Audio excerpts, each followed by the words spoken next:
Hello and welcome to another episode of the Richmond BigFooty. What are we now? The Tiger Globetrotters? Is that what we're called these days, according to some of the commentators? After another win. I can really get used to this doing podcasts after wins. I've only had to put up with a very, very few losses in our time doing this, which is good. A big episode tonight, lots to go through, so we'll introduce the guest straight away. Our first guest is a return guest, TJASTA. Welcome to you. Hi gang, how are we? Going well. And our second guest is it's his first time on the show. Leemo, welcome to you. Thanks for having me, mate. No dramas at all. Big game against the Crows on Friday night. Richmond 15-13, 103, defeated Adelaide 8-56 by 47 points. Were you both in the same boat as me, just praying someone would kick that one last point to make it 48? Definitely. I probably wasn't aware of it at the time, but afterwards, it was a bit of a shame not to get the job done. Rioli had two chances to kick it behind, and he fluffed them both. Couldn't believe it. Come on, Daniel. It would have just really capped the night off. It was still a good night. That was a very good night. What were your thoughts on the game, Leemo? I went on Friday night. Obviously, I think that we have periods throughout the match where we're just moving the ball so well. I think that we all just need to, we're talking about premierships and things like that, but we all just need to take a step back and just enjoy how good the brand of football we're playing is at the minute. Just some of the touches through the midfield and the ease that we were just breaking away from packs was just a joy to watch. Yeah, they're pretty slick. And TJ, what about yourself? Did you get along to the game? No, I just came home from holidays, so I didn't want to go anywhere. But no, I was really impressed by, especially our depth, because we had Broad, who played Lostone's role very well. We had Moore that came in and looked pretty good. Higgins been playing more middle, and he's been getting a lot of the ball. So I think everything's coming up well. I was playing once the commentators mentioned the Harlem Globetrotters. I did get out the Louis Armstrong and started playing the music over the speakers. That could be the new version. Yeah, they've got the Everything Sounds Better with Titanic music. That could be the new version. Yeah, I figured. If someone on the site can do an edit, I'm sure that we'd get a few laughs out of that. Yeah, I reckon we should get Haight involved. He's our resident GIF man. I'm sure he could put together a bit of a highlights package with that music over the top. That'd be pretty good. I thought Go Tigers 2015's taken over as of recently, hasn't he? Oh, has he? Okay. Whoever wants to put their hand up, that would be some great material to chuck on the main board. Yeah, I had a bit of a look through that thread the other day. I hadn't really checked it out at all this year, so I was about 30 pages back, and it was good having a read through that and just seeing all the GIFs. They were awesome, so keep it up to the guys that keep updating that thread. Yeah, there's some quality stuff there. TJ, I want to ask you about our goal kickers. It was interesting to note that these players all kicked 2 goals. Dusty, Moore, Riewoldt, Caddy, Edwards and Rioli. That's a big amount of multiple goal kickers compared to what we're used to seeing, isn't it? Yeah, well, I mean, it's what good teams do. They share it about. And it's working. Absolutely, it's working. And Liam, what about Kane Lambert? How did you view his game? He was huge. He's gone to another level this season for a guy who's come in, done the hard yards in the VFL and couldn't get a look in at every other club in the comp, and then had to battle his way in for a list spot first of all, and then to get a game through knocking down the door and some good form in the VFL. I just think that, value for money that we've got from him is unreal, and he's the kind of guy that if he went out of the side, we'd really miss him. He's having a great year. I don't think it's a coincidence that he's gotten better dramatically since Prestia come back in. I know it's only been a couple of weeks, but that addition of Prestia has just really freed him up to do whatever he wants virtually. Completely agree, and you can say the same about Martin and Koch last year when Prestia came into the side. He just makes those guys around him better. The other one, TJ, Jaden Short. I mean, how good was his game on the weekend? The metres gained that he accumulates just with his run and carry and the penetration on his kicks, he's become a real weapon. Yeah, it's just an average weekend for him now, isn't it? Getting 25 in a goal. It's going to be interesting, especially those out of contract. Although I think we're getting to that later, aren't we? Yeah, but the threads have been sort of running hot today with him. The fact he's not signed up, and apparently he rejected an initial offer, so he'd be one we definitely need to try and secure pretty quickly, I imagine. He's actually he's second in the comp for meters gained at the minute, which is unreal, considering Seedsman's number one, and then when you look at some of the other names that he's above, Heath Shaw, Nathan Wilson, Cade Simpson, just guys that have basically made careers out of running it out of the back line and being stars of the game. The fact that he's in the mix with them is unreal, and to be second in the comp for that stat is amazing. I thought that he was actually really unlucky last year to get dropped. He was having a really good year before that, and then he just couldn't get back into the side in the back half of the year. So, yeah, I'm loving his work. Yeah, it's interesting, isn't it? Because when Basher went out, he's always been our go-to and link-up guy who we give the ball to. When he went out, there was a lot of, I suppose, panic, I guess, as to who's going to step up and fulfill that role, and will we get the same kind of output that we got with Basher? But he's equaled or better the kind of drive and penetration that Basher provides. So with Hawley potentially coming back in this week, it's going to be really interesting to see how they work in tandem on opposite sides. Yeah, and what does that do to Alice, who's been playing halfback? What does it do to all that? Flostone, both of these guys have all been playing on the halfback flank. It'll be really interesting to see what happens. Yeah, they're just going to make sure they keep that team balance. And what about Shane Edwards? He played another absolute blinder. He is legitimately 2 seconds ahead of everyone else on that field. Oh, those handballs. Those goddamn handballs. I think he had 28 touches on the weekend and kicked 2 goals. If we can find a way to get him that 28, 30 touches a week instead, he sort of only gets around the 20 mark most rounds. If we can get him an extra 10 touches a game, we'll be a much better side, because he just uses it the right way every single time. And as you said, he's a step above everyone else.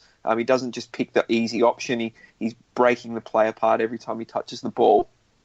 Yeah, he's also leading the league in goal assists as the Richmond Twitter. Yeah, I was going to say he must be right up there. Every time he touches it, like you said, something just seems to happen. I'm not sure which one of our players said it after the game on the weekend, but they alluded to the fact that he's always been that far ahead, but our system in previous years wasn't really allowing him to be used to his potential, whereas now the system we're using allows him to shine even more than what he already was. Yeah, for sure. Just that playing that more attacking, free-flowing style has definitely helped his game. And what did you make of Corey Ellis's game back? I didn't mind it personally, but it'd be interesting to see what you both thought of his game on Friday night. Well, he had that golden moment when Tex stuffed up the goal, so that's a tick for me. Look, I feel like we could be doing a bit more to actually feed him a few touches. I think he only had 13 odd touches, which obviously isn't great, but he didn't do anything wrong with those touches. It was disappointing that most of them were handballs. I feel like if we could sort of get some of the senior players to actually be actively looking for him on the outside of packs, and trying to feed him the ball a bit more, and just to get his confidence up a little bit, because he just looks like the kind of guy who he just doesn't really have much confidence. But if anyone's seen him play VFL, he's a level above there. So just finding that transition to step up a gear, I think that he's definitely, I'd keep him on the list for next year. And I'd also like to see us give him a run of 3 or 4 games in the ones, even if he does have that a quiet week, just to adjust to the pace and the tempo. Yeah, will he get that? Will he get that opportunity this week now with the goat out for a couple of weeks? I think so. Yeah, I'd keep him in, even if it weren't for the injuries that we'd had. I would have liked to have seen him just get a run of games, just to see if he can adjust. Like you said, he doesn't waste the possessions though. So even though they were handballs, kind of similar to, I suppose, what Conker was doing on the inside, just those nice releasing handballs into space, and it helps set up the next bit of play. So while it's not 25, 30 touches, I don't think he's ever going to be that player, but if he can free other blokes up into space, then to me, he's doing his job, and he still showed courage. He attacked the ball with blokes running at him plenty of times. And I thought he had a good game, and I agree. I wouldn't mind seeing him have 3 or 4 games in a row just to see how he settles in. And I think now with the injuries, it's probably the perfect time. And what about Jack Rewalt? He let's be honest, he virtually dropped the car or $10,000 or whatever the mark of the year's worth. But to follow it up, to have the sense of mind to then get it again and kick the goal was pretty spectacular. Yep, I jumped out of my seat when he got up that high. I was ready to just scream when he got up. And but as you said, you see so many instances where guys go up for the mark and they drop it and they're just out of the contest. The fact that he recovered and got on the end of the goal was amazing. Yeah, well, he lost mark of the week back in against Sydney, so he's up for goal of the week this week, you would assume.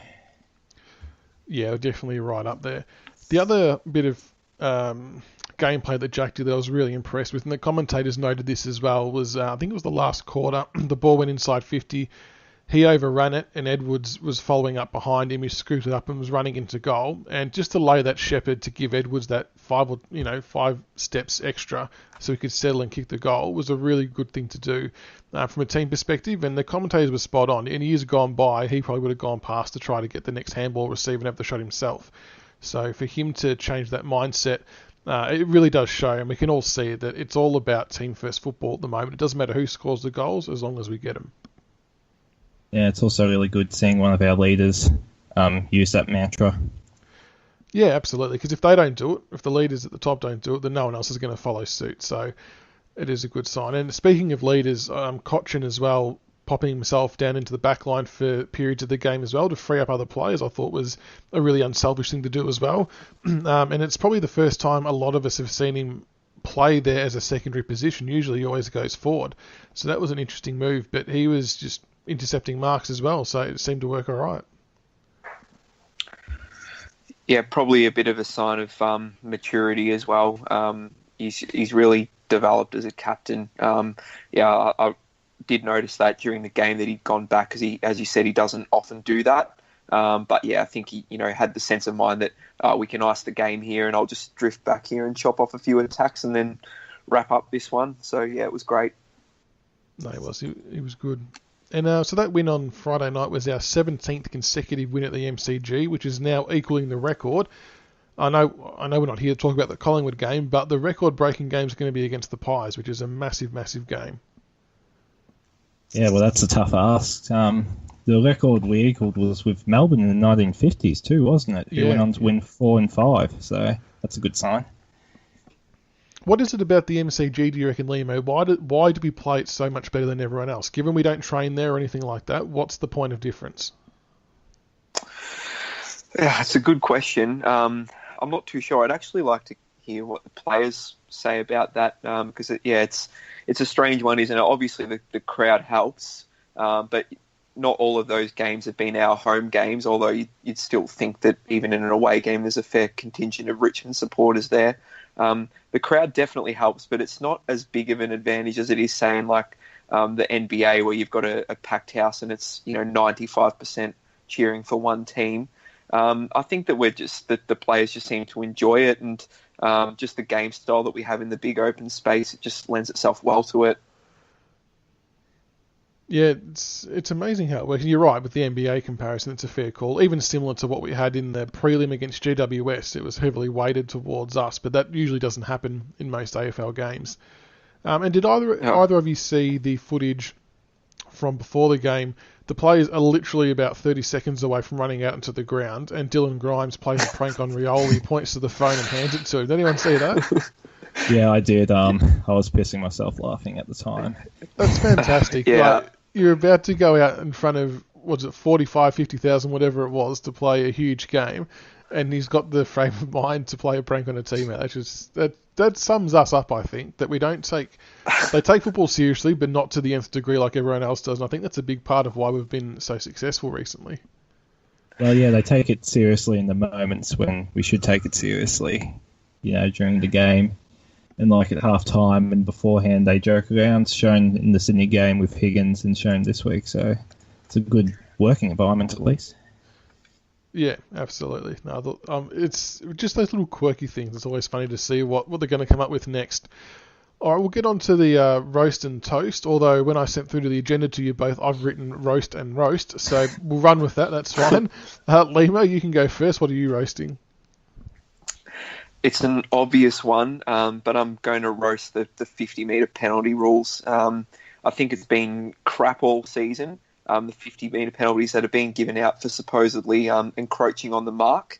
But over the weekend, it must have been something that they told the umpires to be hot on for this round. There was two examples on the Thursday night game against Sydney, playing against Geelong. There was two really bad ones in the Suns game, and there was one against the Bulldogs on Saturday night where the guy's taken the mark or the free kick's paid or whatever, and the defending player standing on the mark. In all of those instances, I didn't even see the umpire give a warning. It was just mark, whistle, you've gone a half a step over the mark and bang, 50 metres. It's too harsh, and I think that they need to have a look at whether or not it's affecting the play. In none of those examples, anyone that saw it would know which ones I'm talking about. It didn't affect the player at all. I think if you're not holding them up or you're not directly impacting their ability to play on, then why pay it? Just get on with the game. It's football. I absolutely hated it. Yep. The one that I saw, I think Geelong played Sydney, didn't they? That was that game. I tweeted, when I saw it, I was outraged straight away. It was the one against Tim Kelly. He was already at the marking contest area when the ball was marked, and as soon as the guy took the ball, he was starting to move out, and they paid it. And I was like, and what you said is spot on. How on earth has that impacted that player from kicking the ball? If it hasn't, then get on with it. It's getting out of hand, and they have to change it. The interpretation simply needs to be if it impedes the person trying to kick the ball, pay it. There was also that one with Dan Hanbury who was trying to move it out of the way and he still gave it up, which I thought was just stupid. Yeah, that was the one that I was mainly on about, the one against Hanbury. It was just appalling, and the Geelong player didn't even know what the 50 was being paid for. He didn't even know that he'd been impeded, and Hanbury just couldn't believe it. He was actually trying to get out of the way of the runner. And the fact is that the umpires are actively looking to try to pay these frees, whereas things like a 50-metre penalty should only be paid if it's a clear and obvious infringement. And, yeah, it's just silly. And 50 metres is too harsh. It can bring you from defending to a kick away from a goal, and it's just terrible. But even when you compare those two examples that were absolute howlers, and then you look at what Dustin Martin got away with on Friday night, where he thought the ball was touched, but he held the guy up who marked it and kind of circled him, I guess, before standing on the mark. To me, that should have been an automatic 50, but it wasn't paid. Then you've got these other ones where blokes are nowhere near impeding the guy with the ball, and they're getting stung for it. So it's the consistency that's really lacking. That's been the problem all year, though, with umpiring, hasn't it? Consistency. Yeah, absolutely. All right, TJ, you've got a roast as well. What have you got? Yeah, I was thinking about doing Rioli for not kicking above the grand final margin, but I thought that was a bit harsh, so I decided to go after a local, Josh Jenkins. After not showing up in the grand final, in round 2 he's shown that he could football, especially against Alex Grant, so I was hoping for a decent matchup. But what I saw was he kicked his 3 goals with pretty much help from the umpires. You friggin' Swan Hill Bogan. Yeah, it was funny hearing the commentators really get up and about when he kicked his goals. And he outmarked Rance on one occasion, which was a good contest, and he did that to us in round 2, so we know he can do it. But yeah, the other ones were just the cheapies from the goal square that he usually gets. Yeah, I think Tex Walker's done well to miss your roast there, TJ. That was just about one of the worst games I've seen a captain play of all time. He looks a mile off the pace, and he looked like he didn't want to be there on Friday night. Can I put this one to you both? Curtly Hampton, 2 handballs, 1 ineffective. Is that the worst individual performance by anyone in the history of the game? Have to be up there. I don't know if you guys do much lurking on opposition teams' boards, but I had a bit of a log on to Adelaide's board after the game on Friday night for a bit of a laugh, and geez, they were calling for halftime delistings over there, and that's a direct quote. That's not surprising. Some of the crap that they were dishing up, they're broke. They are mentally shot. In a game where they had to win to keep their finals hopes alive, they were well within reach at 3/4 time. And the commentator said it themselves, that it didn't even look like at any stage that they thought they could win that game. They just had no belief whatsoever. Wasn't Tex trying to pump them up, but no one cared? No one cared. Yeah, there was an instance over on the wing interchange side of the ground where I think it was Grigg got the ball and kicked it away, and about 8 seconds later, Walker ran over and tried to rough him up a little bit with a bit of a shove after the kick, and Grigg just turned around and laughed at him. It was just one of the least intimidating things you've ever seen. Well, at least he's picking on a ruckman this time, not Sam Butler like he was in round 2. The other thing with Tex, I know you mentioned that incident before when he collided with Paholke in the goal square and Ellis rushed it through. I sat there raging at the TV because if I was a Richmond defender, every one of them should have been up in his face, just absolutely giving it to him, because that was just complete bullshit. I don't think they felt like they needed to. He was a broken man. I know, but I really wanted to break him even more. It was already enough public humiliation, so there was no point to it, I suppose. Yeah, maybe I was getting just slammed by Asprey. Yeah, true. That was a fair tackle. To make things worse for the Crows, I'm going to toast, we'll say Port Adelaide supporters. So after the game, I had 1% of battery left, and I managed to shoot out this tweet on the BigFooty account before my phone died. All it said was, "Sing along, Crows players, you know the words." I thought, the Richmond faithful might get a bit of a laugh out of this. Within a few days, it's up to 190 likes, 17 shares, and majority of those are legitimately Port Adelaide supporters. So one of them caught hold of it, shared it, and now they're all jumping on board. That's how much they hate Adelaide. Yeah, they love us now. They absolutely love us. There was Port people popping into our game day thread wishing us luck and all kinds of stuff. It's amazing. Yeah. So well done to all the Port people sharing that around. Just something that I thought we wouldn't get very far at all, but no, it's taken off, so that's good.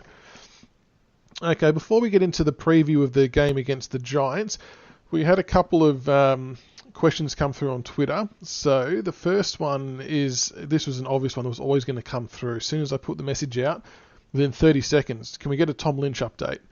So I've talked to Tiger71, and he's posted this as well. Nothing's really changed from it. But for those who didn't have Twitter and saw what I put out, or aren't on the BigFooty board, or didn't read the thread for whatever reason, the latest Tom Lynch update is Tiger71 was out over the weekend with at an event with his sources, and he posted this message. But this is a direct quote. But from what I've heard and seen, and tonight and seen, it is as close to a done deal as Lynch can be. He will be ours. So Tiger71, who called this back in August, is still adamant that Lynch is going to be ours, and that's based off what he saw and heard as late as last Saturday night. So how does it sit with you guys, having Lynch potentially coming over? Well, it sits very well with me. Yeah, it's going to be interesting with the salary cap, but yeah, it seems like a gun. Obviously a bit to play out still, but it's always interesting to see the media jump back and forward about one day some teams in the lead and another day the other team's in the lead, and our man stuck strong all the way through, so hopefully he's proven correct. There could be a few other things coming down the pipeline with him as well, so could be a watch this space for a trade update in the future, depending on what he hears. The other question as well come through from Paul_football. Are we worried about the amount of unrestricted free agents that we are yet to sign in our squad? Now, I must admit, I couldn't find the list of who of our players are unrestricted free agents, but what I could find was the players who were only contracted to the end of 2018. So I'll read out this list to you guys, and I'll get your thoughts where we're at with all these players. So the players who are still yet to sign: Grigg, Hawley, Short, Townsend, Miles, Lloyd, Bolton, Conker, Markov, Corey Ellis, Broad, Moore, Menadue, Drummond, Chol, Stengel, Soldo and Baker. So that list is as of the 21st of June. A fair few good players in there, Leemo. Obviously, we have to delist a minimum of 3 players prior to draft day. That's a non-negotiable. But out of that list, who would you be wanting to keep first? Who would your top sort of 3 or 4 be? Look, you can really make an argument for keeping on every single one of those players. It's definitely a good sign of years gone by, a change from years gone by where you'd be, you'd have 5 or 6 that you'd want delisted. The definite keeps for me, Short would be number 1 on the list. Get him signed up and get him on a long deal.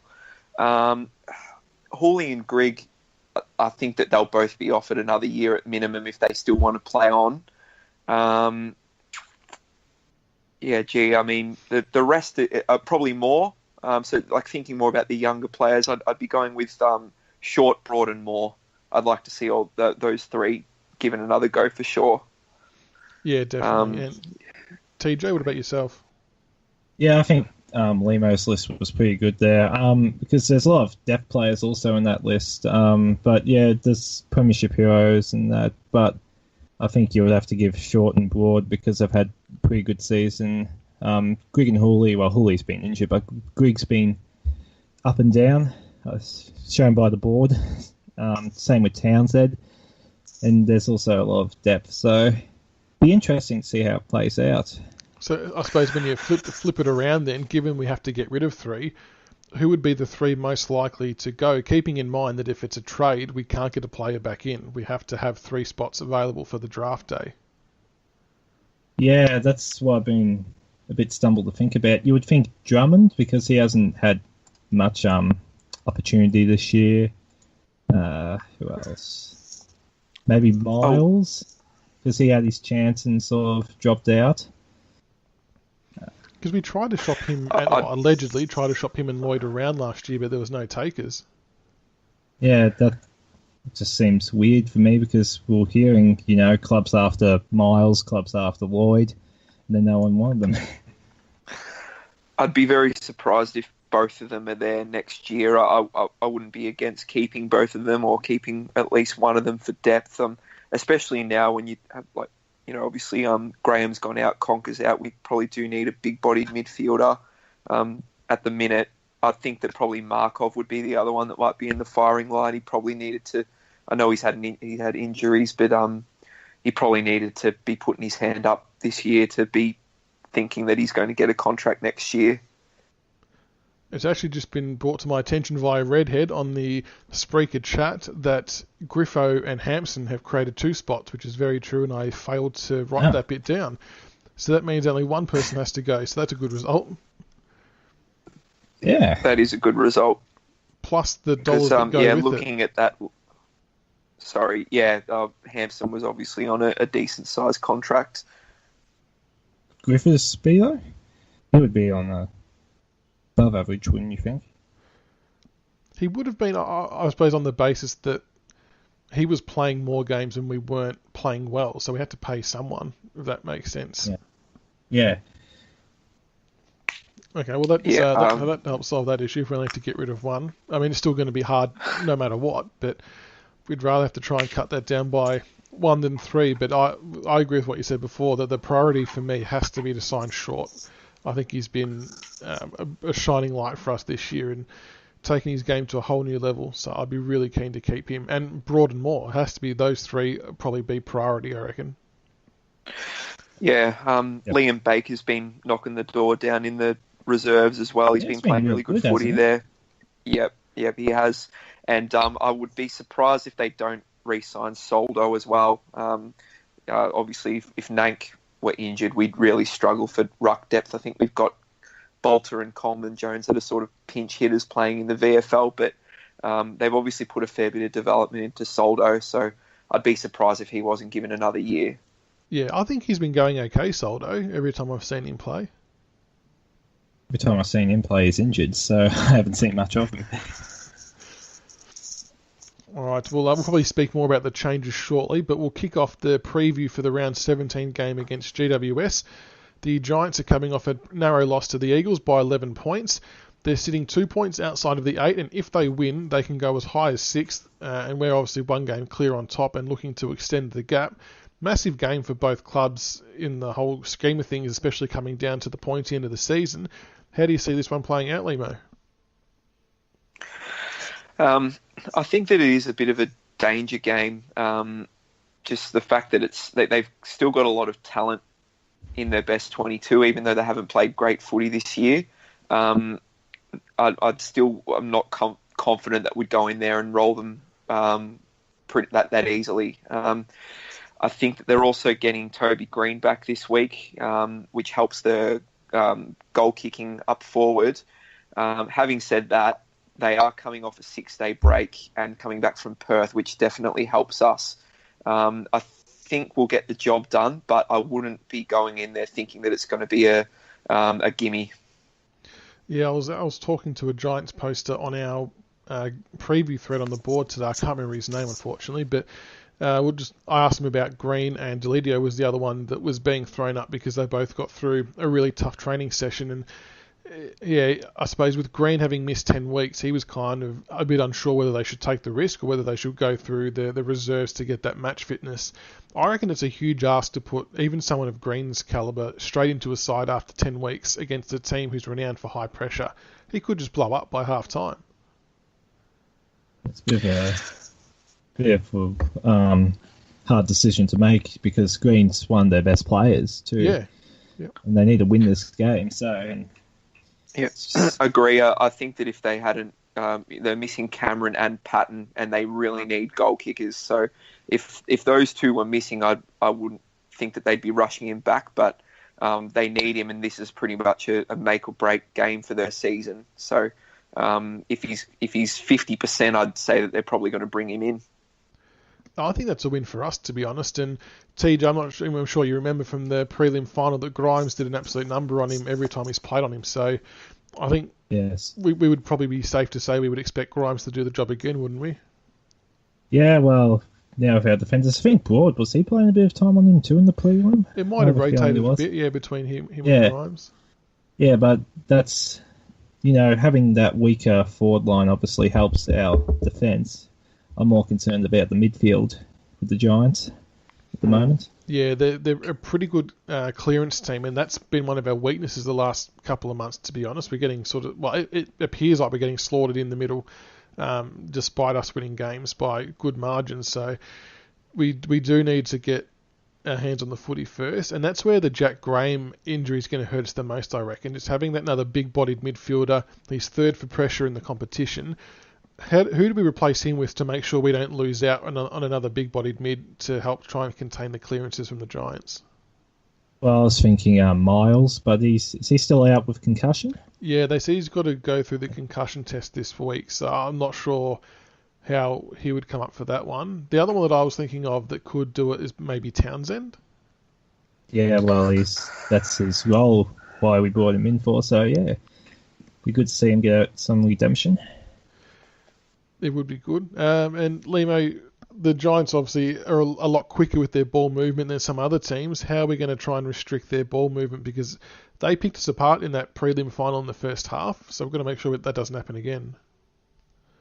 Yeah, I agree. Looking at that, just the list of players that they've got running through their midfield, like Kelly, Shield, Whitfield, are all guys that can really blow you away when they're on the game. So I think that we our defence is probably our strongest part of our game, and we just need to restrict the kicks inside 50 and try to hit them on the rebound. Because without Patton and without Cameron and with Green potentially not being completely fit, I think that they're going to struggle to score, and I think that's what will get us over the line.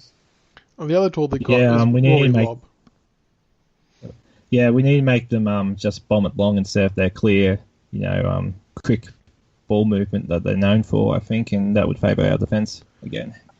Yeah, and that seems to be our one-wood, isn't it, virtually, that we put enough pressure on their midfielders up the ground that the ball going inside 50 becomes predictable, and and that plays right into our hands. So be very interesting to see how we go about it. But they've got a star-studded midfield, like you said before. You've got Kelly, Cagniglio, Shield, Whitfield, going pretty much head-to-head with Dusty, Koch, Prestia and Lambert. So going to be a lot of star-studded players running around the midfield, and hopefully we can come out on top.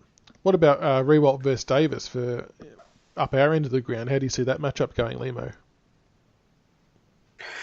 Well, Jack is playing probably the best footy that he's played in the last 5 years. I like that he's able to kick goals, but he doesn't need to kick goals to have a big impact on the game.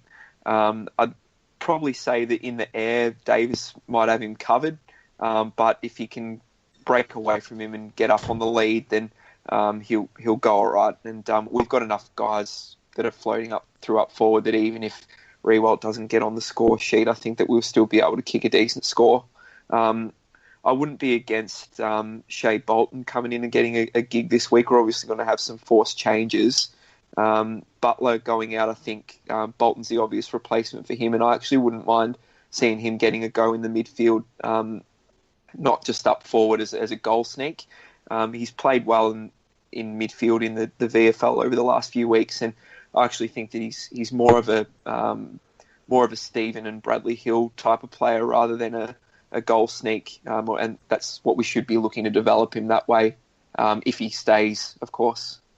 I must admit, I haven't watched much of the VFL recently, but my biggest concern on Bolton was he didn't have the same level of defensive pressure as our other small forwards do. Has that changed a little bit in recent times, has it, with his move to the midfield?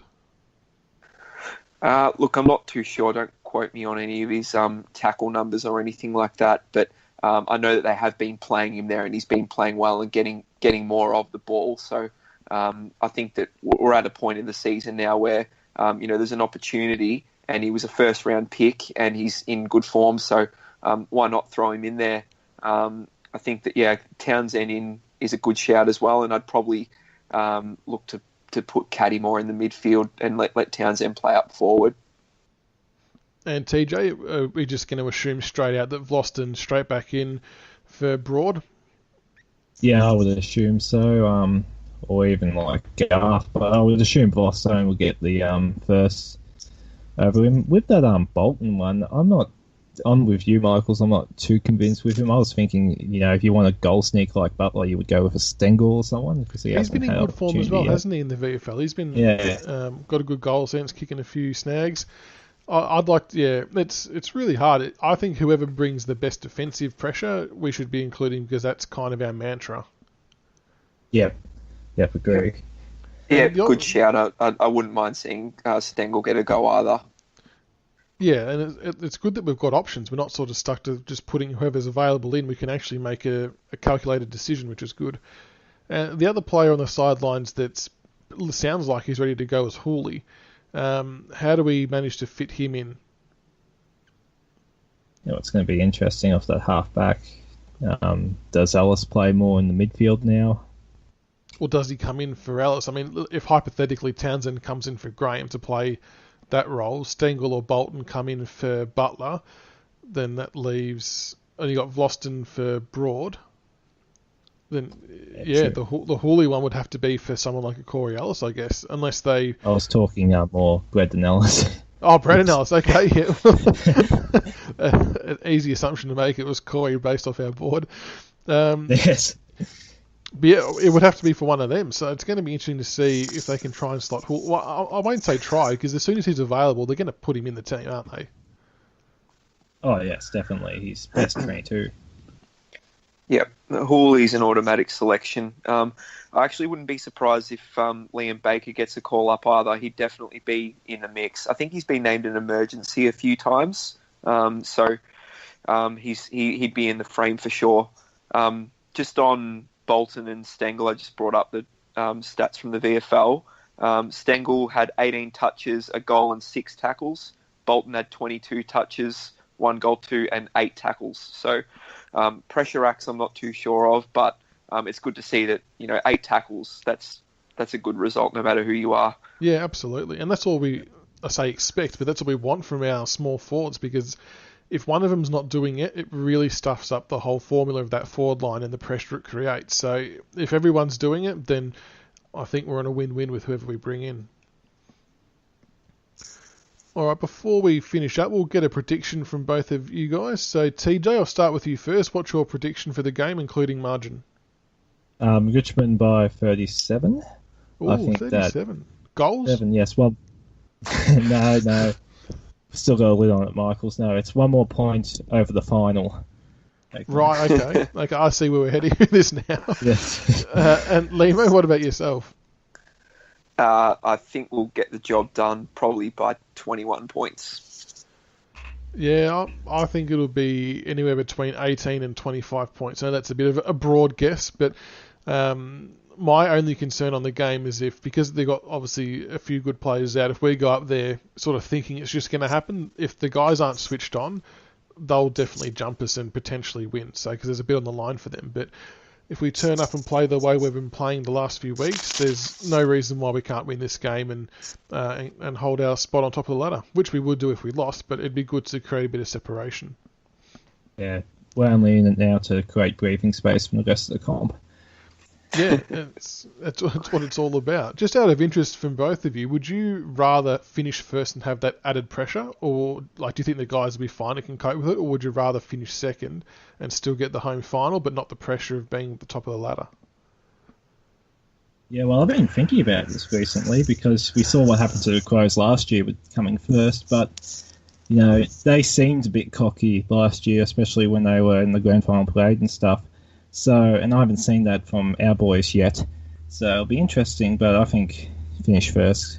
Need to get that trophy. Or what's that trophy that they call when you come first? I forget now. Like, we're Richmond supporters. We're not used to trying to work out who gets a trophy for coming first. Yeah, the Crows fans were really happy with that last year. Were they? We'll take the one that you get at the end of September instead. Yeah, we'll take both if we can, actually. And Leemo, what about yourself? What's your sort of thoughts on the finishing first versus finishing second? I'd like to see us finish first, for sure. It doesn't really make much difference. I suppose we're still going to be playing at the MCG, but I just think it'd be a nice get stuff to the rest of the comp to finish first and do it easy. Fair enough. No, that all sounds good.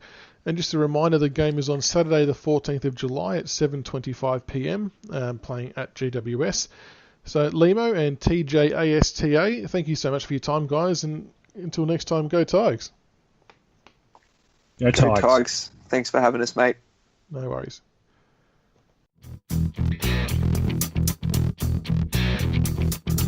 Thank you for listening to another episode of the Richmond BigFooty Tigercast. Be sure to subscribe to the podcast on iTunes and YouTube so you can follow all the roast and toast, the reviews and previews, and all topics Richmond. Also keep an ear out for our special episodes of interviews with past players. Go Tigers.